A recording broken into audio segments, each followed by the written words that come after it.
I've been living in this property a little while now, and I've done a home network tour over a year ago. However, things have changed since then, and I thought, why not give you guys another tour of my home network.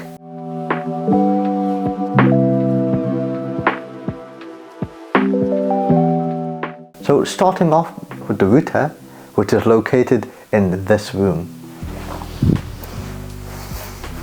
So this is my Unifi UDM, or Unifi Dream Machine rather, and this is such a great router. Honestly, it's one of the best routers you can get out there. I've been using this for years and years and years, well, probably about 4 years or something like that now, and it hasn't let me down. It's such a great router. I'd highly recommend it to anyone, especially if they're starting off on a Unifi or home network journey. It's located downstairs, and then the connections run into the cupboard upstairs. So we have the toilet roll. Okay, I've tidied up a little bit, and the cables come from downstairs into this cupboard upstairs into this network rack here. These are Cat 6A cables, and on top of the network rack I have a SwitchBot thermometer. This is amazing since it tells me the temperature, and I can view it in Home Assistant or the SwitchBot app. And it's very useful to know the temperature of this room, just so, you know, things aren't running a little bit too hot. So I guess we could work from the bottom to the top.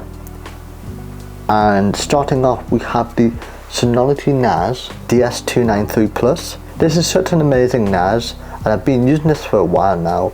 I love the 4-bay form factor, as well as the NVMe SSD slots in the bottom. The way this is, I have 2 drives in RAID 1 for the CCTV. These are two 2TB Seagate Iron Wolf drives. Next to it we have a 2TB and a 3TB drive, just in some Synology RAID. I can't think of what their special sort of terminology is, but it's just grouped together as one sort of storage pool for general storage.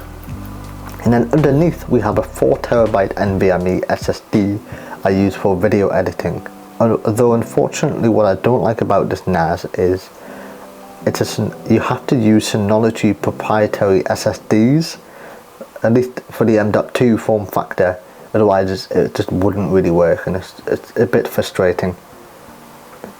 Next to it we have a Sabrent USB 3.0 hard drive / SSD docking station, although I just use this to put my old SSDs that I don't really use anymore in the docking station to use for extra storage for my Synology NAS. And it works quite well, and it allows me to repurpose my old 2.5-inch SSDs. Behind we then have a power strip which is surge protected and it's rack mountable. Nothing really much I have to say about that. And on top we have a shelf which hosts my Best Choice Super Remote receiver or hub and my Proxmox server. So I guess we can talk a bit more about the Proxmox server. This is running on a mini PC I got from Amazon from a company called Trigkey. It has an 8-core 16-thread AMD Ryzen 7 5800H CPU with a clock speed of up to 4.4 GHz, 32 GB of DDR4 RAM, and 1 TB of NVMe SSD storage. This mainly runs my Home Assistant server, Pi-hole, and VM for OBS recording, which I like to automate. And it also saved me from having to leave my main desktop PC on, which can utilize a bit more power than this. These mini PCs are so great because they use so much less power than traditional desktop PCs, and you know, it's just fantastic value for money in my personal opinion. I got this for around 350 quid on Amazon, which is an absolute bargain. Above we have a bush plate, and then above that we have a 16-port PoE switch from Unifi. This is such a great switch, and it pairs up very nicely with my Unifi Dream Machine. Some of you may be wondering, why don't I just have the UDM Pro? And I suppose I could upgrade at some point, but I don't have any reason to do so because the router I'm using right now works perfectly fine and I'm very happy with it. The only thing I don't really like about it is the Wi-Fi 5 access point, but I have a Wi-Fi 6 access point on the ceiling, and I think this is the UAP Lite, UAP 6 Lite I think it's called, and this runs, well, most of my wireless needs for the home network. And I'm very happy with that. And of course that's getting PoE from this switch here. And in this switch as well, getting PoE, we have a switch downstairs for the TV, which I could perhaps show you very soon. And I guess plugged into it as well is my Reolink 4K IP camera, which is also getting PoE from this switch, which is a very good camera, very good quality. And I know some people don't really like Reolink for some reason, but I've had zero issues with it, and I have no reason to, at this moment in time, upgrade to a unified Protect solution. And I guess most of the connections from this switch go to around the different rooms located in my house, which is plugged into this patch panel above.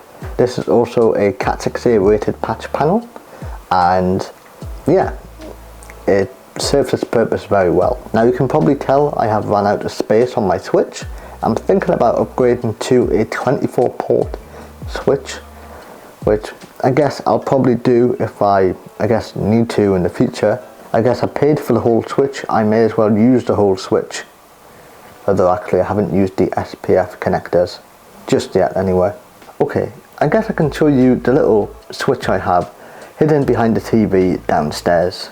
So behind this TV I have a network switch, and it's going to be very awkward to show you, but this is a Unifi Flex Mini I believe it's called, and it's sitting in a custom 3D printed enclosure which allows me to wall mount it. And then I guess I have a mini PC just for mainly streaming games from my desktop PC upstairs, but that's connected to the switch behind the TV.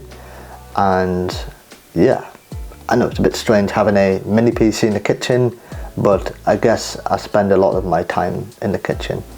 Okay, so I guess that's my home network tour. If you have any questions, please let me know in the comments and I'll try and get back to you.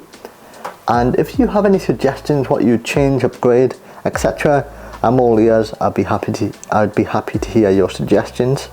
But yeah, apart from that, thank you for watching this video. Please subscribe if you found it useful or entertaining or insightful or anything like that.